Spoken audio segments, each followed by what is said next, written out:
BTAD को BTR नामाकरण के लिए एक विधेयक लाया जाए, मैं अनुरोध करके मेरा बारी सभा करता हूँ। धन्यवाद। जल्द से जल्द बीटीएडी को बीटीआर नामाकरण के लिए एक विधेयक लाया जाए, मैं अनुरोध करके मेरा बारी सभा करता हूँ। धन्यवाद। इन्ट्र भिडिअआव दिनै जायखौ नोंथांमोना नुदों बेखौ खुब साननो गोनां बाथ्रा। दा बाथ्राया जाहैबाय आङो दिनैसो एसे रेस्ट मोनदों, भिडिअ लाबोया गोबाव जाबायमोन। दा उफाय गैया, थासारिजों गोरोबनानै थानांगौ जायो। सम आरो थासारिखौ नायनानै एखनबा मिलाया, बेस्थ' जायो, गावबा गाव खामानि।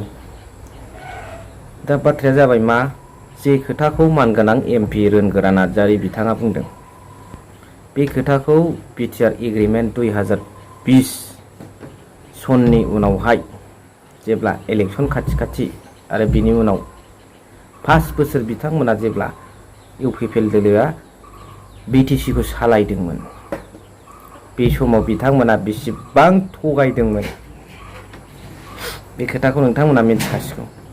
बिटिआरआ नामानो बेसेबांबा गिदिर,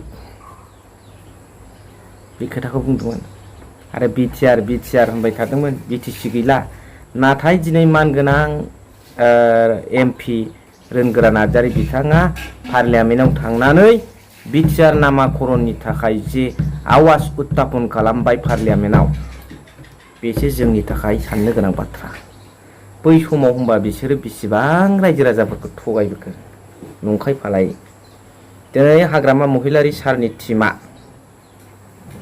बे खोथाखौनो लानानै बुंबाय थादोंमोन मेल मिटिं इलेक्शन केम्पेइनाव, बिटिआर जायाखै, बियो कनस्टिटिउसनेलि एडप्टेड जायाखै, BTR is not constitutionally adopted, still BTC is दासिम बिटिसिआनो दंगासिनो दङ होननानै बे खोथाखौ रायजो राजाफ्राबो फोथायदों, नाथाय सोरबा फोथायनो गोब्राब मोनदोंमोन। नाथाय दिनै नुबाय, फोरमान जाबाय, रोनगोरा नार्जारि बिथां एमपिआ पार्लियामेन्टआव थांनानै बिटिआर नामाकरणनि थाखाय आवाज दैखांबाय। बेसेबांबा गोबावनि उनाव सैथोआ फोरमान जाबाय। दा बे समसिमाव, दाख्लैसिमाव बिथांमोना बेसेबां रायजो राजाफोरखौ थगायबोखो, जाय खोथाखौ सैथोखौ बिपिएफ दोलोनि मावथि बिथांमोना बुंबोबाय थादोंमोन, बे खोथाखौ फोरमान होनो थाखाय बेसेबांबा गोबाव सम नांबाय। आरो जाय खोथाखौ मानाव गेदेर प्रमद बर' बिथाङा बुंबाय थादोंमोन, बे खोथाखौ नंखाय होननानै फोरमान होनो थाखाय बेसेबांबा गोबाव सम नांबाय। आरो बे नंखाय होननानै फोरमान होनायखौ मालाया फोरमान होनाङासै, खुद प्रमद बर' बिथांनि दोलोनि दैदेनगिरि बिथांमोनानो होबाय। दा आजिखालि सोर जाम्बा जाम्बि दं, सोरखौ मा सानदों फालाय थगायनो, बयनावबो साननाय दं। दा बेखायनो दिनैनि थारिखआव मानगोनां एमपि रोनगोरा नार्जारिया जिबादि पार्लियामेन्टआव खोथा बुंदों, बिनि आदाराव रायजो राजाफ्रा मा सानगोन, बिसिनि दोलोनि गुबै मटिभा मा, what is the main motive of UPPL political party, बिथांमोना मा पारपस दं, मा थांखि लादों, थगायनायखौ बिथांमोना दे आर लायार, बिथांमोनखौ जोङो बुंनांगोन दिनैनि थारिखआव।